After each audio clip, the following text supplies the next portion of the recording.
I just want to share some breaking news. This came out from the New York Times.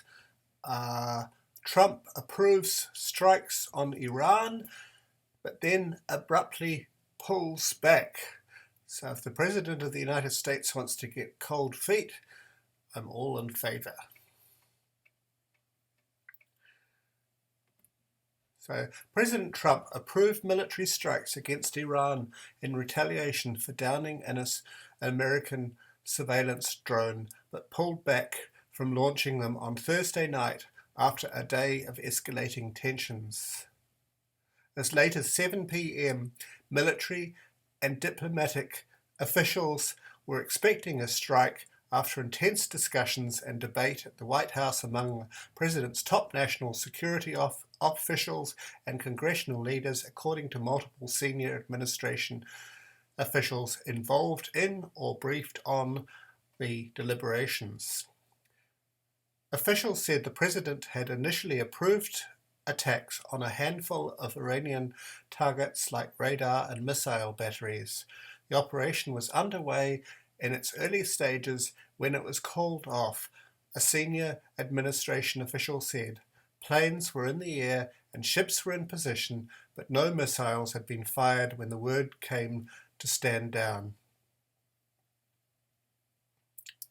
The abrupt reversal put a halt to what would have been the president's third military action against targets in the Middle East. Mr. Trump had struck twice at targets in Syria in 2017 and 2018. It was not clear whether Mr. Trump simply changed his mind on the strikes or whether the administration altered course because of logistics or strategy. It was also not clear whether the attacks might still go forward.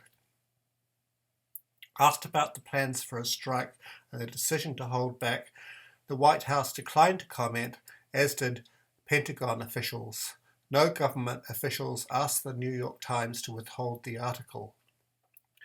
The retaliation plan was intended as a response to shooting down of the unmanned $130 million surveillance drone, which has been described as a glorified model plane, which was struck Thursday morning by an Iranian surface-to-air missile, according to a senior administration official who was briefed on the military planning and spoke on the condition of anonymity to discuss confidential plans. So there we are. There's that. And there was another interesting article, an opinion piece. Wait a minute, that's not it. Yes. This is, I presume, an op-ed.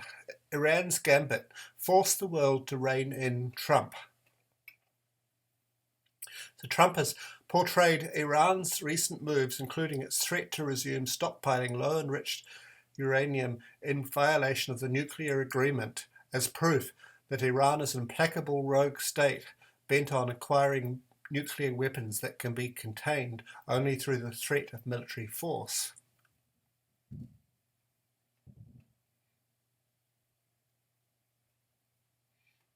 So the article says Iran is falling back on tactics associated with its reputation as a rogue state, including asymmetric military escalation like threatening oil shipments, though Iran denies American accusation that it attacked tankers last week or the downing of an American drone on Thursday in disputed circumstances and nuclear blackmail, blah, blah, blah. But Iran lashing out is a way for it to show the rest of the world, look, we've been acting in a relatively restrained manner in the year since Trump pulled out of the deal, but now we can't, said Dina Estefandiri, a Harvard University expert on Middle Eastern security issues.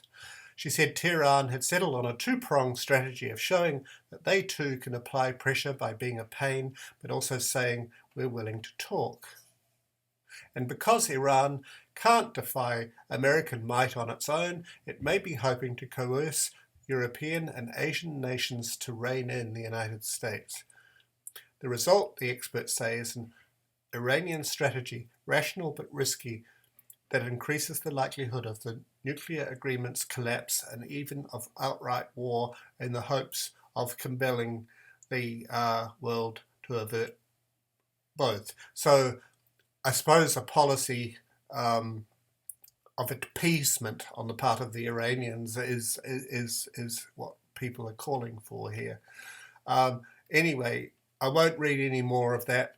It's an interesting editorial, especially coming out of the New York Times.